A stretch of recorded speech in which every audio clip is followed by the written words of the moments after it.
Hello, everyone. Dr. Victoria Scarbo here, speaking to you from the Seeds of Transformation Healing Center in Wareham, Massachusetts. So today I wanted to take a look at somebody in the news. I do this on occasion, and we're going to look at Joe Rogan today. And I was pretty excited to find his chart on the internet. So we actually have as far as I know, an accurate birth chart.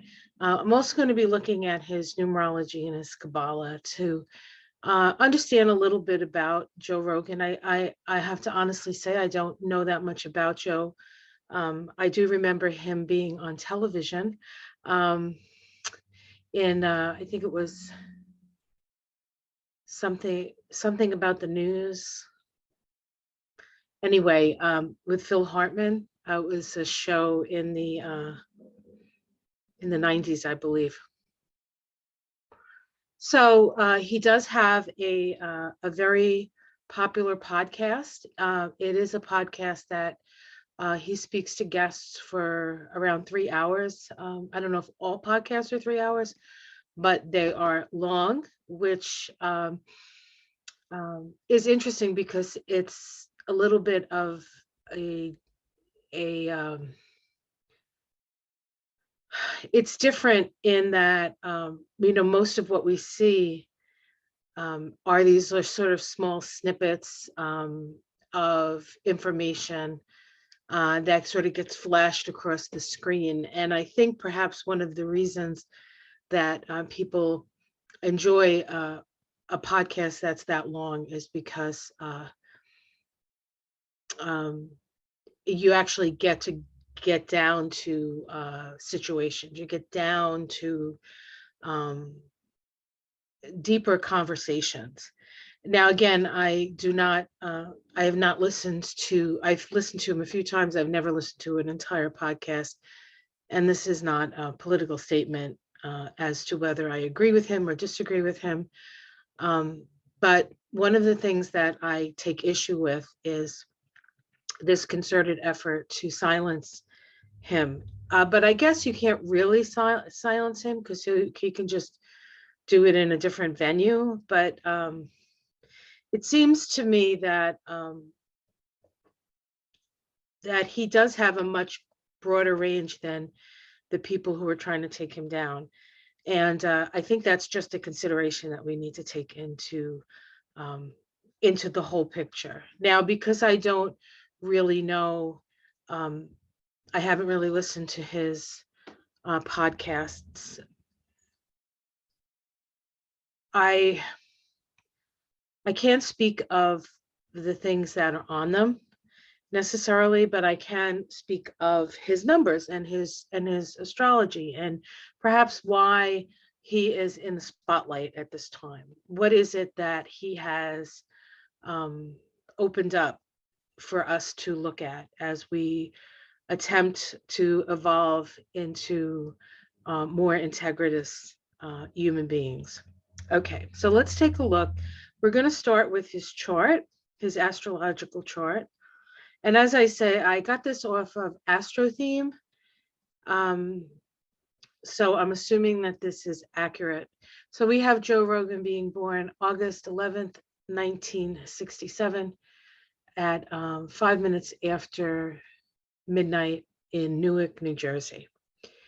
And this gives Joe a sun in Leo, as we can see down there in the 4th house. And his sun is conjunct Jupiter. Now, whenever Jupiter touches a planet, it makes it bigger, it makes it larger. And so there's a certain, perhaps larger than life quality about this individual. It is in Leo, and Leo is often associated with entertainers and people who get a lot of attention, right? They will often seek out situations where they can be seen and heard. Leo is the energy of creative self-expression. And so as a Leo conjunct Jupiter, creative self-expression would not only be important, but would be most likely, this is somebody that we might actually hear. Now, he also has Mercury in Leo, so we know that he definitely has something to say. the ruler of his chart, he has a Taurus rising. And if you look at him, he kind of has that sort of Taurus rising, stocky, muscular, no neck kind of look that sometimes we can see with the Taurus rising. As a Taurus rising, his the ruler of his chart is Mercury. Now is Venus. Excuse me. He has Venus down here in Virgo. It is conjunct Pluto and Uranus. It's a little while, it's 9 degrees to Uranus, but it's certainly close enough to Pluto. And Pluto and Uranus as an energy were the two planets that conjoined in the 60s. And we have two kind of definite energies around that Pluto-Uranus period. Those who were born with Uranus moving towards Pluto, so balsamic to Pluto, and those moving new phase to Pluto. And he's in that second new phase to Pluto kind of energy. And so when you see new phase, we know that there are new things being sort of seeded into the zeitgeist. And of course, Pluto and Uranus are those transpersonal planets that bring in the galactic energy. The function of the transpersonal planets, Pluto, Uranus, and Neptune, is to break down the structures that have been built by Saturn. Saturn sort of demarcates what it is that, what is real, so to speak, what is structured, what is, how our consciousness is structured. And so Uranus and Pluto and Neptune, to a certain extent, the energy of those will break down the structures that have been built. Now, his Saturn in his chart, speaking of structures, is in Aries. And people with Saturn in Aries are here to bring something new onto the planet, something new. He also has Saturn retrograde. When you have Saturn retrograde, it has more of a Uranian quality to it. And so people with Saturn retrograde often question authority. He also has Venus retrograde, which is interesting because Venus is our sense of values, what we believe. I mean, what we value, not what we believe necessarily, but what we value. And when you have Venus in Virgo, you would value service. Venus in Virgo is generally not the most confident of Venus placements, especially with the retrograde. And when you're born with a retrograde, it has to do with nothing is really direct with retrograde. Well, that makes sense, right? Nothing is really direct, but this is something where he would have to really think about his values. And so I would say that this is somebody who's pretty well thought out in that respect, what's important to him, what's not important to him. And it's probably taken most of his life to get to the point to understand what's important to him and what's not important to him. But we also have his Venus as an agent of change, conjunct Pluto and Uranus. And so he is going to bring new ideas, new values into the picture, as it were. And as I understand it, his podcast is like a conversation with people who he may or may not agree with, just to see what kind of information he's getting and from them. And I know the big thing about this, what they're trying to, I guess, put pressure on him for, was that he did have some anti-vaccine scientists or anti-vaccine activists on his program. He did actually get COVID. He did discuss that. So it is a really hot topic, certainly. Vaccine anti-vaxxers. It's like, in a way, the thing that they're trying to separate us with, quite frankly. It was originally, left and right, and now it's vaxxer, anti-vaxxer, and really what we're here to do is to come together, right? So he does have Chiron in the last degree of Pisces, also retrograde. And so there is a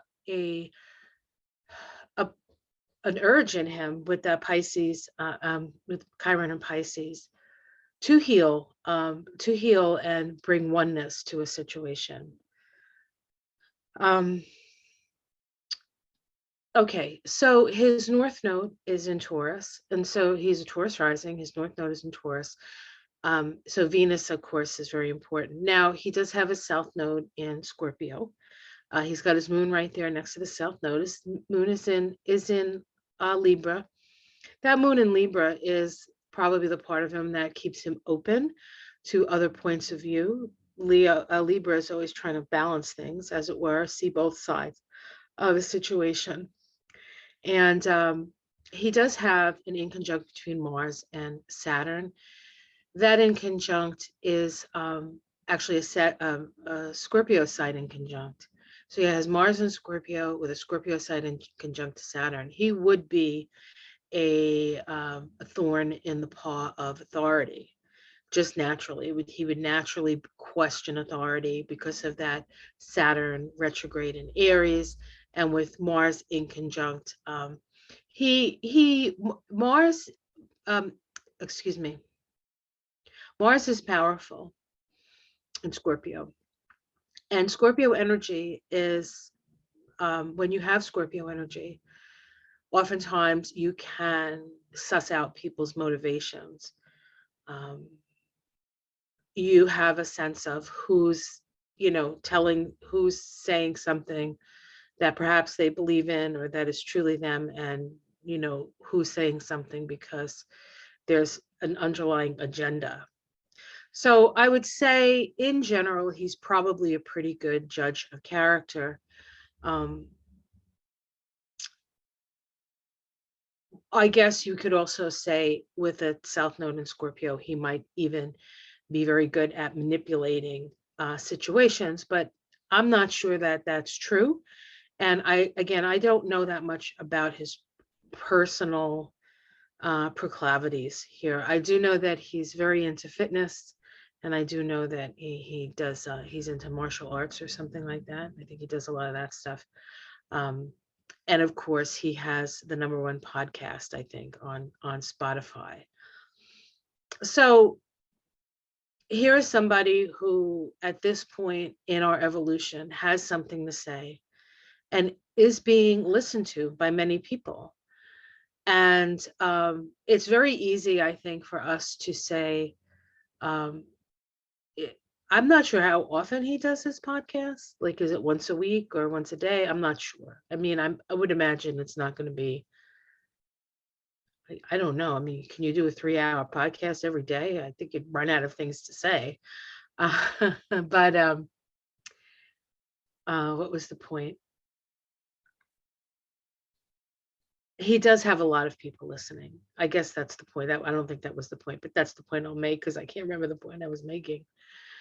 So I thought we could look at his numerology and Kabbalah to get maybe a deeper understanding of where Joe comes from.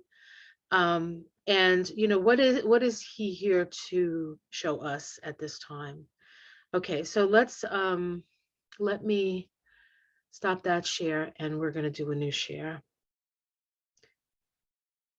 All right. I believe, let me see.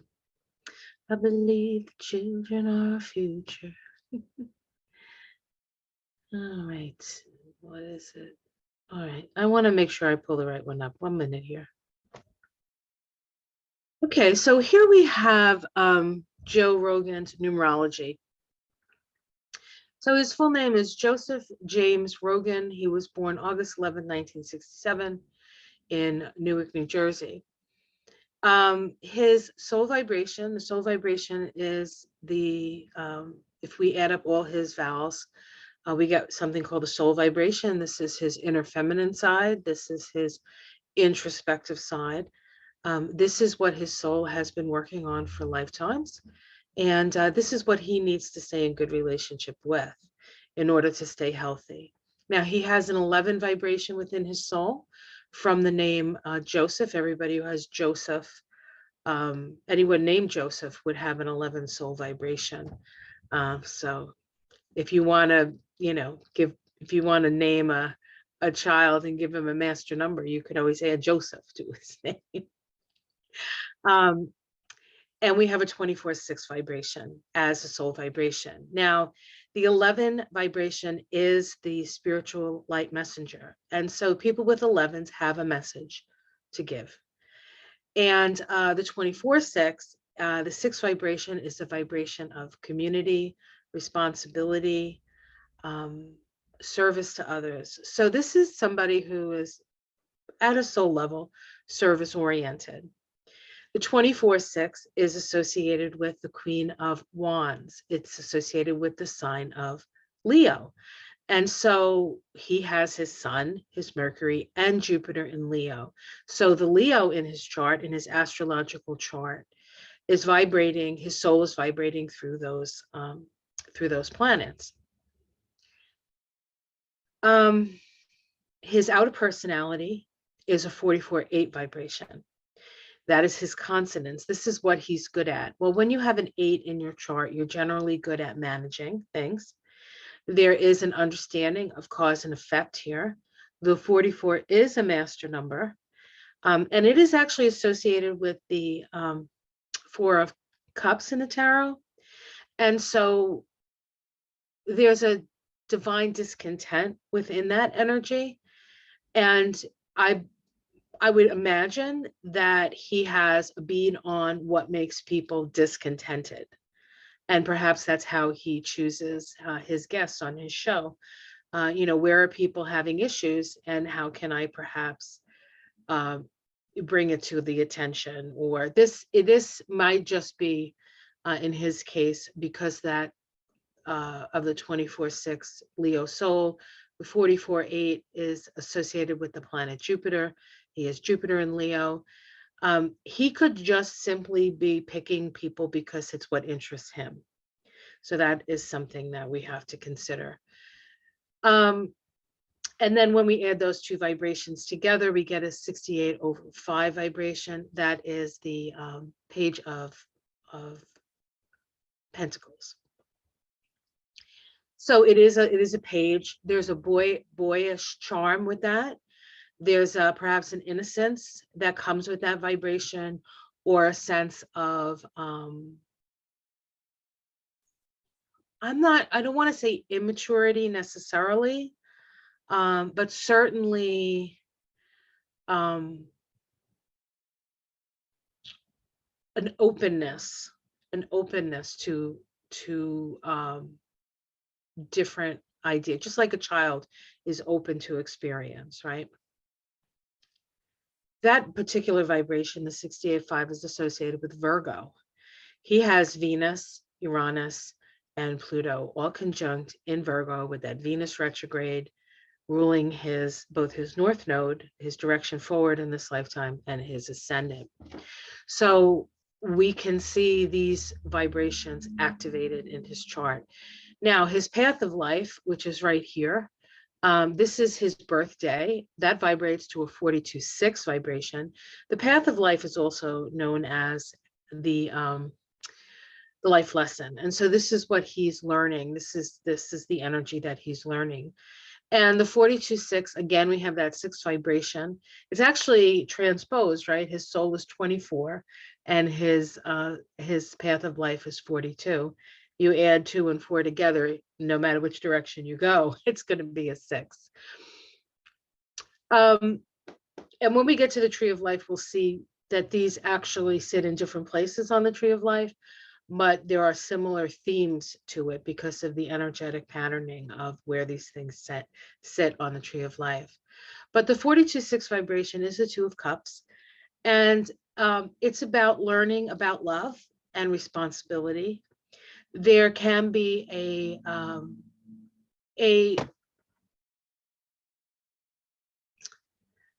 high expectation around love, or a high expectation around what he expects from people. And that may be part of the reason why he questions, I'm assuming, the status quo, and sort of says, well, we can do better, perhaps. I mean, I don't know. These are just possibilities, because I don't know Joe Rogan. And then we have the shadow. And the shadow is what he has come in to heal in this lifetime. You get the shadow by adding his name Joseph, which vibrates to a 28-1, to his date of birth, which is an 11. And when we add those together, we get a 39-3, and we have that right over here. This 39-3 is the Knight of Cups. Sometimes called the foolish knight or the unreliable knight. The knights are not the most reliable. Probably, actually, reliable to get into trouble. The most reliable knight is the Knight of Pentacles. The other knights tend to may perhaps get into more trouble. But the 39/3 is somebody who's idealistic, and almost so idealistic that they can't really, like, love is, and there's these high ideals, and maybe utopian dreams that they have, that they're so wrapped up in the dream that they're not really being present in the moment. I don't know. Now this 39-3 is located in the Tree of Life in Tippereth, which is often associated with childhood. And when I see the 39-3 vibration as a shadow, very often it's somebody who wasn't allowed to be a child in some way, maybe didn't get their needs met in that way. Wasn't believed, their dreams were like poo-pooed or something like that. So I don't know. This is the problem with the shadow generally, is it is a very personal thing. And if you don't know the person personally, it's really hard to evaluate it, except if they're using it in a very negative way, which I don't see Joe Rogan as using the shadow in a very negative way. I'm thinking of somebody like Donald Trump, whose shadow is a 37-1, which is located in the third eye. And when you have a shadow as a 1, you can be a narcissistic. And one of the challenges with that is that you don't see anybody else's point of view but your own. I mean, that's the way he works out his shadow. So it's pretty obvious when we look at somebody like Trump to figure out where that shadow might come from. And of course, it's usually that 37-1 shadow is usually comes from, authoritarian parenting. Okay. So the interesting thing about 2021, which is the year that he's in his personal years start on your birthday. So on August 11th, 2021, he went into his personal vibration. In 2021, he's in a 24/6. So he's actually, this year for him, he is doing his soul's work. So whether you agree with him or disagree with him, he is doing his soul's work. And right now he is in an 11 sub-period of that, and he will continue to be in 11 sub-period. Usually when we have 2 sub-periods of the same vibration, there's something will usually happen. So around April 11th, we may hear something happening with him. And then in 2022, on his birthday, he goes into a 25/7, which is the Knight of Wands. Right now, he's in the Queen of Wands. He's in the Queen of Wands energy. On his 54th birthday, which was in 2021, he actually moved on to this line in his on his blueprint, or this is the divine triangle. This is from age 54 to age 63. He's in a 10-1. 10-1 is the Wheel of Fortune. It's possible when you're in the Wheel of Fortune, if you're at the top of something, you will head to the bottom, but you can also come back up. So this doesn't mean necessarily that he's going to see, that he's going to suddenly not be prescient or important. But his fates are changing over the next 9 years, but it is a 9-year cycle.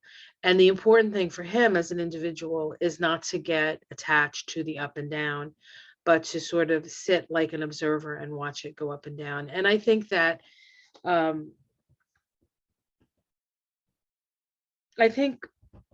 somebody as well, the man is is okay financially,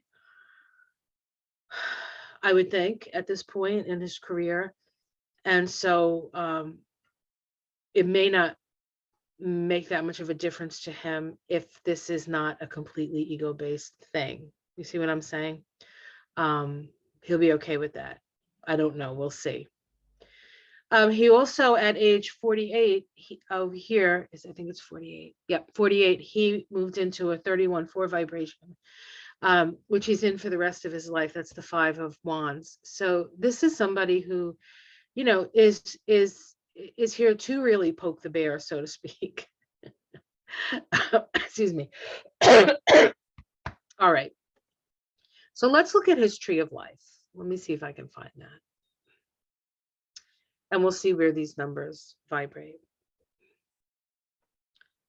Okay, let me just find this here. Yes, here we go. I believe this is Joe. Yep, this is Joe. So now this is his tree of life. I take the vibrations that I got from his name. I put it on the tree of life. We can see where his energy sits in his life. We can see what areas of life are being activated at this time. And I also put in his planets, his major planets and his nodes. And did I put Chiron in? Yeah, I did put Chiron in.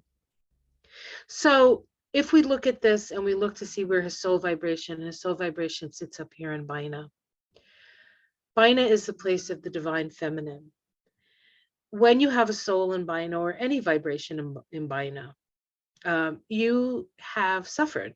You have been through a dark night of the soul, and you have had to look for the light within, the light within the darkness. And so generally when you have vibrations in Bina, you have a deep understanding of humanity. You have a deep understanding of what it feels like to actually not be in power. It is the place of the divine feminine.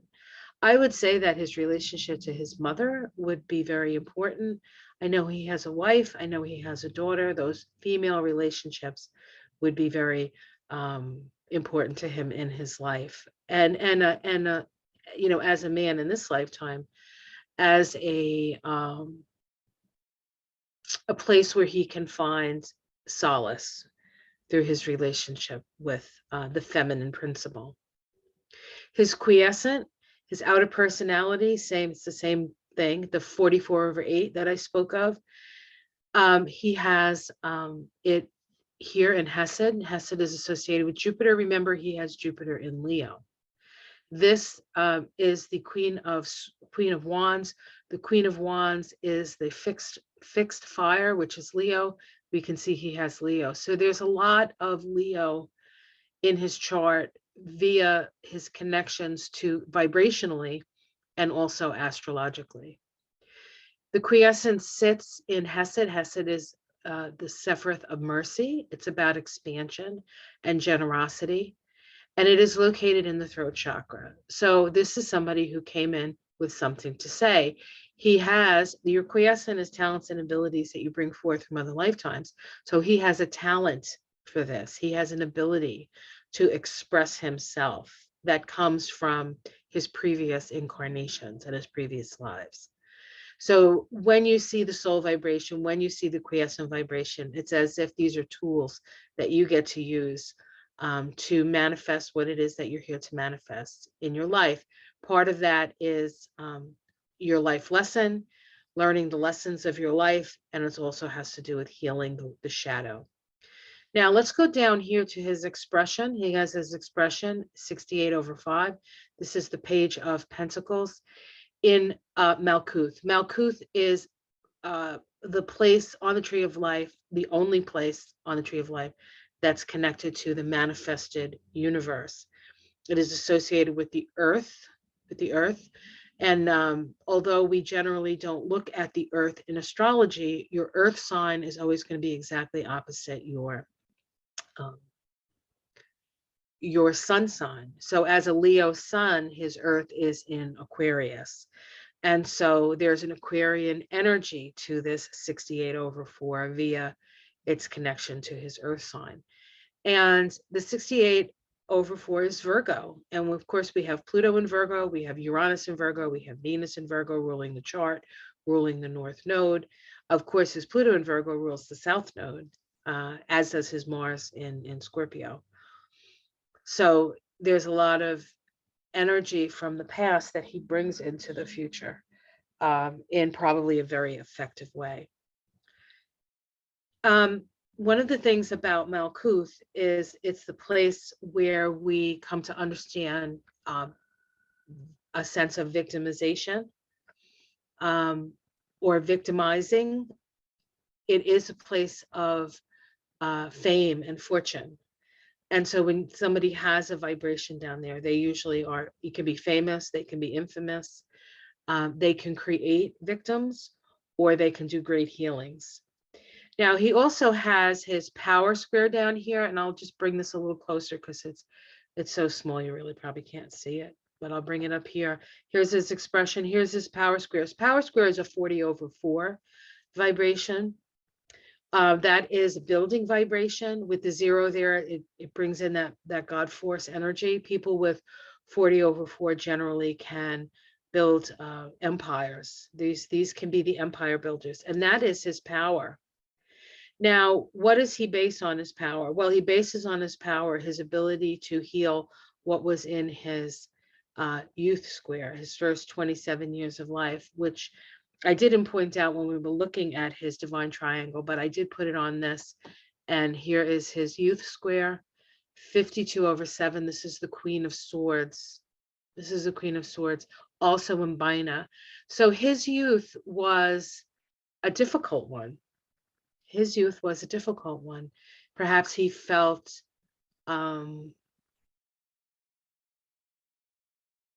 unloved, and I don't know, so I have no idea, or judged. And he had to sort of create his own world, 40/4, and determine what emotions he's going to let in and not let in, 40/4. It's a Pisces vibration, incidentally. Chiron and Pisces, right? So in a way, he's building his empire on a need for understanding and unity with Pisces. Okay. And let's look at his shadow, because this is where his shadow lies, right here, the 39/3. It is connected to his sun. This is Tiphereth, the place of the sun. And his healing needs to happen in his heart. And it is around 3, a sense of joy. Perhaps he wasn't allowed to be joyful as a child. Having the soul in Bina and having your youth square in Bina, there can be a lack of reasons to be joyful. And often lots of reasons to be fearful. So I don't know what, like I said, I don't know him personally, so it's hard to evaluate the shadow in this case. His wisdom square, which he is now on, you move on to your wisdom square when you're 54, is a 48/3. That is the 8 of Cups. It's associated with Hod, which is associated with Mercury, and we know he has that Mercury in Leo. The 48/3 can be about abandonment, and so his wisdom can be about those issues. Perhaps, people being abandoned by their government, or people being abandoned by the people who are there to help them. It could be something like that. It could be, the wisdom of turning your back on something that you don't find spiritually fulfilling. But there is a wisdom that he is here to share. Now, of course, the wisdom square goes from age 54 to age 81. It's a 27-year period of time. And so this is his journey, and we're not going to know until he, gets to the end of it, if he's still, talking about it, and we know what's going on with him. Maybe we'll get the pearls of wisdom that he's gotten from his journey. But I think what I want to say about this all is let me just get off of this here. He strikes me as somebody who is open and open to different perspectives. Now, again, I know that many people think that he's a right wing nut. Many people think he's racist. They put out that video of him saying the N word like 100 times, but it was from all different like things. So while, and he apologized for that. He did apologize for that. And I think that on some level we need to, well, I mean, you can do what you want. For me, if somebody says they're sorry about something, I generally believe them. Maybe that's me being silly, but it's or me being stupid. But I think that forgiveness is an important part of keeping ourselves in integritus and keeping ourselves from being controlled by what somebody else says. I mean, it's really what you know in your own heart that matters. And I don't know. So I just wanted to sort of put this out there. And you can sort of comment if you have, comment below. And if you like this kind of reading, I do this for regular folk. You can just contact me at my website, theseededtransformation.com. You can go to services. This particular thing I did with Joe is just a truncated version of my Kabbalistic life reading, where I take your astrology and I take your numerology and I take your tree of life and I blend it together to give you, a perspective on things you know about yourself, perhaps things that you may not know about yourself. Most people know themselves, but a lot of times we need another person to say, yeah, this is exactly who you are. And yeah, you're right on the right track. It's nice to know that you're aligned with your own soul. At some point, my job, everybody will be so connected to their own inner self and their own soul that they're not going to need me. But until then, if you're interested in that, please contact me. All right, guys, this was a lot of fun. I hope you enjoyed it. Like, subscribe, and I'll see you again soon. Take care, everyone. Namaste.